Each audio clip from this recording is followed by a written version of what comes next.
Welcome! Today, we'll walk you through how to send a picture with text on WhatsApp web chat on your PC with the latest updates. Follow these steps to enhance your messaging experience. To get started, open WhatsApp web on your PC by accessing the web version through your browser. Next, navigate to the chat where you want to send the picture with text. Click on the chat to enter the conversation.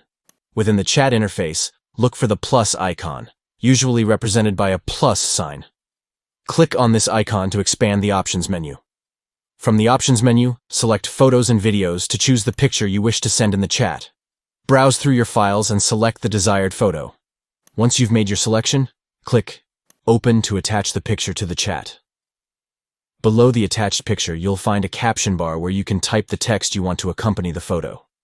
Enter your desired text in the caption bar. After adding your text, click the Send button to share the picture along with the text in the WhatsApp web chat. By following these straightforward steps, you can easily send a picture with text on WhatsApp web chat on your PC, allowing you to personalize your messages and communicate effectively with others. Thank you for watching. We hope this guide has been informative in helping you understand how to send pictures with text in WhatsApp web chat on your PC. Enjoy sharing moments and expressing yourself through visual content and text messages on the platform.